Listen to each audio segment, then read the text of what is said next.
అందరికీ నమస్కారం అండి. సులువైన వంటకి స్వాగతము. ఇక్కడ బెల్లంతో సగ్గుబియ్యం పాయసం అయితే చూపిస్తాను. మనకి బెల్లంతో అనగానే పాలు విరుగుతాయేమనే టెన్షన్ ఉంటుంది. అలాంటి టెన్షన్ ఏం లేదండి. పాలు విరగవు, అలాగే పాయసం గట్టిపడకుండా ఎంతో రుచిగా ఉంటుంది. ఇలాంటి సగ్గుబియ్యం పాయసం 10 నిమిషాలు ఎవరైనా సింపుల్గా ఈజీగా చేసుకోవచ్చు. అలాగే ఒంటికి కూడా ఎంతో చలువ చేస్తుంది ఈ సగ్గుబియ్యం పాయసము. షుగర్ పేషెంట్స్ కూడా మంచిగా బెల్లంతో చేసిన ఈ సగ్గుబియ్యం పాయసం హ్యాపీగా ఎలాంటి టెన్షన్ లేకుండా ఎంజాయ్ చేయొచ్చు.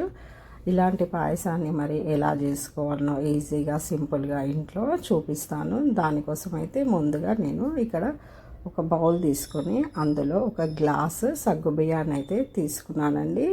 ఈ గ్లాస్ అనేది మీడియం సైజ్ అందరి ఇళ్ళలో ఉంటుంది కదా, ఇలాంటి ఒక గ్లాస్ తీసుకొని అందులో గ్లాస్ నిండా సగ్గుబియ్యం తీసుకొని 2 సార్లు మంచిగా కడిగేసుకోవాలండి. అందులో ఉన్న పొడి అంతా పోవాలి. మంచిగా కడిగేసుకున్నాక తర్వాత అదే గ్లాస్తో ఒక గ్లాస్ నీళ్ళు పోసి నానబెట్టుకోవాలి. 1 గంట పాటైనా మంచిగా నానబెట్టుకోవాలి. తర్వాత ఇక డ్రై ఫ్రూట్స్ అండి. నేను కాజు, కిస్మిస్, ఎండు కొబ్బరి చిన్నగా కట్ చేసి పెట్టుకున్నాను. మీకు ఇష్టమైతే వేరే డ్రై ఫ్రూట్స్ కూడా వేసుకోవచ్చు. స్టవ్ పైన ప్యాన్ పెట్టి ఈ డ్రై ఫ్రూట్స్ అన్నీ దూరగా వేయించుకోవాలి. చిన్న మంట పైన వేయించుకోవాలి, పెద్ద మంట పెట్టొద్దు. ఈ విధంగా కొద్దిగా బ్రౌన్ కలర్ రాగానే తీసేసుకోవాలి. తర్వాత అదే ప్యాన్ స్టవ్ పైన పెట్టి అందులో నేను 1/2 లీటర్ పాలైతే పోసుకున్నాను. ఫుల్ క్రీమ్ అయినా పర్లేదు, నార్మల్ మిల్క్ అయినా పర్వాలేదు. 1/2 లీటర్ పాలల్లో 2 గ్లాసుల నీళ్ళైతే పోసుకున్నాను. నేను ఇక్కడ ఏ గ్లాస్తో సగ్గుబియ్యం పోసుకున్నాను అదే గ్లాస్తో 2 గ్లాసుల నీళ్ళు అయితే పోసుకొని మంచిగా ఒకసారి కలిపేసుకొని ఈ పాలని కొంచెం మరగనివ్వాలి. ఇలా మరుగుతున్న పాలల్లో మనము ఇక్కడ నానబెట్టుకున్నాం కదా సగ్గుబియ్యం అయితే నేను ఇక్కడ 1 గంట పాటు నానబెట్టుకున్నాను. చూడండి ఇక్కడ ఎంత మంచిగా నానిపోయాయి. చేత్తో ఇలా ఒత్తితే మనకి అది మొత్తము ఇలా నలిగిపోవాలి. ఇలా నానితే మనకి సగ్గుబియ్యం అనేది మంచిగా ఉడుకుతాయి పాలల్లో. ఇంకా అందులో నీళ్ళు కూడా మొత్తం పీల్చేసుకుంది కాబట్టి కొద్దిగా నీళ్ళు ఉన్నాయి. ఆ నీళ్ళతో పాటు ఈ మరిగే పాలల్లో వేసేసేయాలి మొత్తము. నీళ్ళు ఏమి ఎక్కువ ఉండే అందులో కొద్దిగా ఉంటాయి కాబట్టి పర్లేదు, అలా వేసేసుకుంటే సరిపోద్ది. ఇంక ఇక్కడ గడ్డ కట్టకుండా మంచిగా ఒకసారి కలిపేసుకోవాలి మొత్తము. అలా వదిలేయొద్దు, వెయ్యంగానే మంచిగా కలపాలి 1 నిమిషం పాటైనా. ఎందుకంటే వదిలేస్తే అది సగ్గుబియ్యం అనేది గడ్డలు గడ్డలుగా అవుతుంది. అందుకని మంచిగా అవంతా విడిపోయేదాకా కలుపుకోవాలి. కలిపేశాక మంచిగా ఇలా చిన్న మంట పైన కొద్దిసేపు ఉడకనివ్వాలి. పెద్ద మంట పెట్టొద్దు, మీడియం మంట పెట్టేసి కొద్దిసేపు మంచిగా ఉడకనివ్వాలన్నమాట.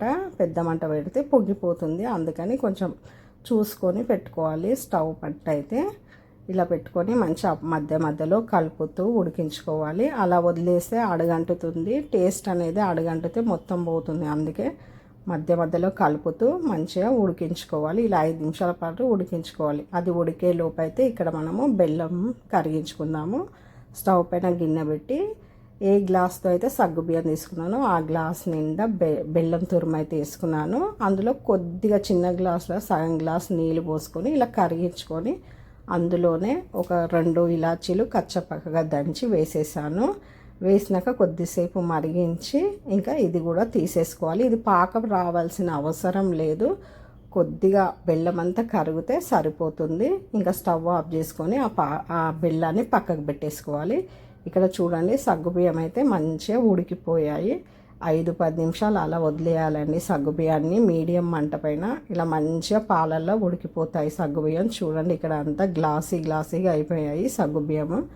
ఇలా ఉడికాక ఒక 10 నిమిషాలు చల్లారనివ్వాలి. చల్లారాక అప్పుడు మనం ఈ బెల్లం కరిగించి పెట్టుకున్నాం కదా, దీన్ని వడగట్టుకొని అందులో పోసుకోవాలి. వేడి పైన పోయొద్దు, కొద్దిగా గోరువెచ్చగా ఉన్నప్పుడు పోయాలి. ఇలా మొత్తము వడగట్టుకుంటే ఇలాచి పొట్టు అది ఉన్నా కూడా వెళ్ళిపోతుంది మధ్యలో రాకుండా. ఇంకా ఇట్లా వడగట్టుకున్నాక ఒకసారి మంచిగా మిక్స్ అయ్యేటట్టు కలుపుకోవాలి. ఇంకా స్టవ్ ఆఫ్ చేసేయాలి. సగ్గుబియ్యాన్ని అయితే ఆఫ్ చేసి 10 నిమిషాలు చల్లారాక అప్పుడు ఈ బెల్లం కరిగించింది వేసుకొని మంచిగా ఇలా కలుపుకోవాలన్నమాట. వేడి పైన వేస్తే ఏంటంటే బెల్లము పాలు అనేది విరిగిపోతుంది. అందుకే కొంచెం ఒక 5-10 నిమిషాలు చల్లారాక వేసి మంచిగా కలిపేసుకొని తర్వాత మనం ఇవి ఫ్రై చేసి పెట్టుకున్న డ్రై ఫ్రూట్స్ కూడా వేసి మరొకసారి మంచిగా కలిపేసుకొని సర్వ్ చేసుకుంటే ఇంకా మనకి సగ్గుబియ్య పాయసం అయితే రెడీ అయిపోతుంది. చూసారా ఎక్కడ గట్టిగా కూడా ఉండదు, చాలా రుచిగా టేస్ట్గా ఉంటుంది. పాలు కూడా విరగవు.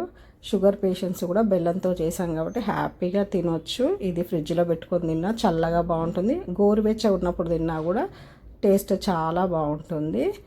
ఈరోజు వీడియో అయితే ఇది. మన వీడియో నచ్చితే తప్పకుండా లైక్ చేయండి, షేర్ చేయండి, సబ్స్క్రైబ్ చేయండి. ఎంతో రుచికరమైన ఈ సగ్గుబియ్యం పాయసం అయితే ఒకసారి ట్రై చేసి ఎలా ఉందో కామెంట్ చేయండి. మరొక వీడియోతో కలుద్దాం.